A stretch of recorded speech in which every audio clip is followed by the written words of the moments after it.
কোটিপতি বর নিয়ে কি করবেন যদি না সে আপনার মনের অভাব দূর করতে না পারলো? হ্যাঁ, আমার বরের প্রচুর টাকা আছে, হ্যাঁ থাকতে পারে ভাই, যদি সেই মানুষটা আপনার বিপদে আপদে আপনার মনের দুঃখ দূর করতে না পারলো, তাহলে এরকম কোটিপতির থেকে ভাই সাধারণ ছেলেকে বিয়ে করা অনেক ভালো।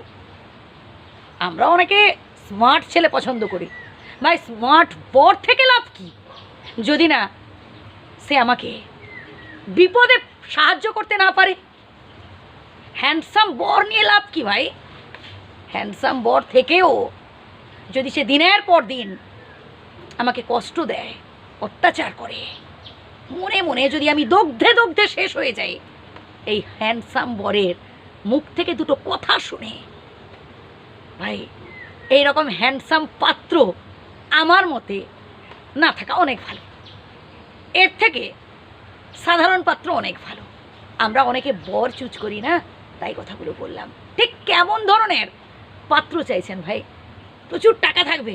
আরে ভাই, প্রচুর টাকা থাকতে পারে, কিন্তু যদি সেই টাকা ভাই আপনার কোনো কাজে না লাগতে পারে, প্রচুর টাকা থেকেও যদি আপনার বর আপনার মনের দুঃখ দুর্দশা দূর করতে না পারে, প্রচুর টাকা থেকেও ভাই যদি আপনাকে তার কাছে হাত পাততে হয় এবং সেই মানুষটা আপনাকে কথা শোনায়, বাবার বাড়িতে যাওয়ার জন্য যদি ভাই তার কাছে হাত পাততে হয় এবং কৈফিয়ত দিতে হয় এবং তার কাছে কটু কথা শুনতে হয় যে কেন তোমাকে এত টাকা দেবো কেন, এটা আমার অর্থ, এটা আমার কষ্টার্জিত অর্থ, ভাই এমন অনেক মেয়েকে শুনতে হয়।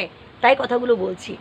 আমরা অনেকে হ্যান্ডসাম ছেলে খুঁজি, অনেকে স্মার্ট ছেলে খুঁজি, দেখতে খুব সুন্দর হবে। আরে ভাই, দেখতে সুন্দর হয়েও যদি আপনাকে ইগনোর করে, দিনের পর দিন যদি আপনাকে কষ্ট দেয়, চোখের জল ফেলতে হয়, এরকম হ্যান্ডসাম বর, এরকম খুব স্মার্ট বর, এরকম খুব কি বলবো মানে খুব সুন্দর বর, এইরকম মানে বাইর থেকে দেখতেই মনে হয়, কিন্তু যখন আসলে আপনি এই রকম পরিস্থিতির সম্মুখীন হবেন, এরকম হ্যান্ডসাম, এরকম স্মার্ট, হ্যাঁ, তো এই রকম বরের সাথে যখন আপনি দীর্ঘদিন থেকে যখন দিনের পর দিন চোখের জল ফেলবেন, রাতের পর রাত বালিশে মুখ গুজে কাঁদবেন, যখন মনের দুটো কথা শোনাবার সময় ভাই তার কাছে থাকবে না, যখন আপনাকে একা একা খুব কষ্টে দিন যাপন করতে হবে, না দুটো কথা তাকে শোনাতে পারবেন, না আপনার পাশে তাকে পাবেন, ভাই এইরকম স্বামী বা এইরকম বর বা এইরকম হাজব্যান্ড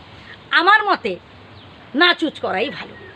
ভাই এমন ছেলেকে চুজ করুন, এমন মানুষকে বিয়ে করুন যে আপনার দুঃখ কষ্ট বুঝবে। ভালো থাকবেন, সুস্থ থাকবেন।